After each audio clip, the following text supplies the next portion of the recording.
Hello guys, मैं अपने YouTube channel में आप सभी का स्वागत करती हूँ। तो आज की वीडियो में आप लोग सुनेंगे एक गरीब किसान की कहानी। तो आइए कहानी को शुरू करते हैं। यदि आपने चैनल को सब्सक्राइब नहीं किया है तो कृपया चैनल को सब्सक्राइब कर लीजिएगा ताकि आपको हमारे चैनल पर रोज एक नई कहानी सुनने को मिलती रहे। तो आइए कहानी को शुरू करते हैं। यह कहानी है एक किसान की जो कि बहुत मेहनती था। वह बड़ी मेहनत से खेतों में अनाज उगाता था और उसकी देखभाल करता था। पर अक्सर ही उसकी फसल खराब हो जाती थी। कभी सूखा पड़ जाता, कभी बाढ़ आ जाती या कभी तेज धूप और कभी आंधी। कोई न कोई वजह से उसकी फसल खराब हो जाती थी। एक दिन वह पेड़ के नीचे बैठकर अपनी बर्बाद हुई फसल को देख रहा था और तभी वह गुस्से में आसमान की तरफ देखकर भगवान कहता है कि मालिक, आपको सब बहुत महान मानते हैं और सबसे ज्यादा ज्ञानी मानते हैं। कहते हैं कि आप सब जानते हैं, लेकिन मुझे ऐसा लगता है कि आपको कुछ भी नहीं पता। मुझे यह लगता है कि आपको तो यह भी नहीं पता होगा कि फसल कैसे होती है। अगर आप यह जानते होते तो हर समय जो बाढ़, आंधी और तूफान आते हैं वह कभी नहीं आते। आप नहीं जानते कि कितना नुकसान उठाना पड़ता है हम किसानों को।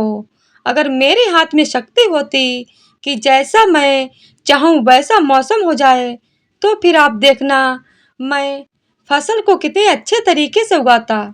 तभी उतने में ऊपर से एक आवाज आई, ले मैं तुझे यह ताकत देता हूँ कि आज से तू जैसा चाहे वैसा मौसम करके अपने फसल को उगा सकता है और अपनी फसलों की हिफाजत खुद कर सकता है।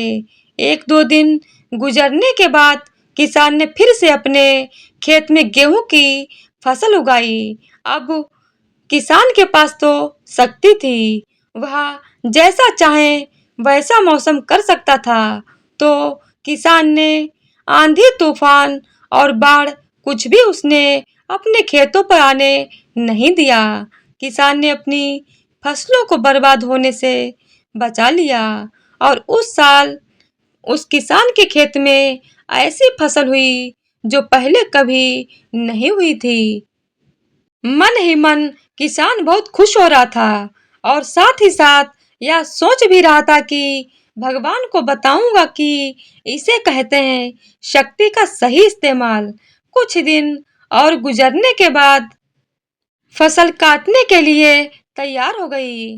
किसान बड़े उत्सुकता के साथ फसल को काटने लगा, पर जैसे ही उसकी नजर गेहूं की बालियों पर पड़ी, देखकर वो हैरान हो गया, क्योंकि उन बालियों में गेहूं के दाने ही नहीं थे।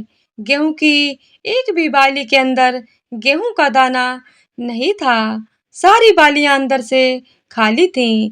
अब वह किसान बड़ा परेशान हो गया और फिर से भगवान को पुकारने लगा। वह जोर जोर से चिल्लाकर यह कह रहा था कि भगवान, शायद तूने मुझे कोई सजा दी है। तभी ऊपर से आवाज आई कि मैंने तुम्हें कोई सजा नहीं दी है, बल्कि इसके जिम्मेदार तुम खुद हो। तुमने अपने पौधों को संघर्ष करने का मौका ही नहीं दिया। ना तो तुमने उन्हें आंधियों से जूझने दिया, ना ही तेज बारिश को सहने दिया और ना ही धूप में तपने दिया। यह भी एक चुनौती का सामना करना ही है। तुमने उन्हें नहीं करने दिया, इसीलिए सारे पौधे अंदर से खोखले रह गए। जब आंधी, तूफान, तेज बारिश और धूप पड़ती है तभी यह पौधे संघर्ष करते हैं और इसी संघर्ष से ताकत पैदा होती है, जिसमें पावर होता है, एनर्जी होती है और इसी संघर्ष से गेहूं का दाना बनता है। तूने उन्हें बुरे वक्त से गुजरने ही नहीं दिया। जैसी उनकी बनावट होती है, सारी वालियां इसीलिए खोखली रह गईं, क्योंकि तुमने अपने पौधों को संघर्ष कराया ही नहीं। सेम यही चीज दोस्त हमारे साथ भी होती है। इस कहानी से हमें यह सीख मिलती है कि बुरा वक्त जो होता है, जिसे लोग संघर्ष कहते हैं, स्ट्रगल कहते हैं, यहीं से एक इंसान की तरक्की होती है। आपको पता होगा कि जब एक डायरेक्टर कोई मूवी बनाता है, डायरेक्टर सबसे डिफिकल्ट रोल अपने बेस्ट एक्टर को ही देता है। तो जब भी आपको ऐसा लगे कि आपकी जिंदगी में तकलीफ है, बहुत ज्यादा प्रॉब्लम है और आपकी किस्मत खराब है, तब खुश हो जाना चाहिए, क्योंकि उस भगवान ने यह सारे प्रॉब्लम आपकी लाइफ में ही क्यों दिया है, क्योंकि उसे पता है कि आप इन सबको पार करके आगे निकल सकते हो। और जरा सोच तो देखिए कि अगर आपकी जिंदगी में कोई प्रॉब्लम ही ना हो, कोई संघर्ष ही ना हो, तब जिंदगी जीने में मजा ही नहीं आता। तो दोस्तों, हमारे जीवन में कितनी ही मुसीबत क्यों ना आ जाए, हमें हिम्मत कभी भी नहीं हारनी चाहिए और उन परिस्थितियों का ही जीवन की सच्चाई है। तो दोस्तों, हम उम्मीद करते हैं कि ये वीडियो आप लोगों को जरूर पसंद आएगी। अगर पसंद आए तो वीडियो को लाइक, शेयर और चैनल को सब्सक्राइब कर दीजिएगा। धन्यवाद।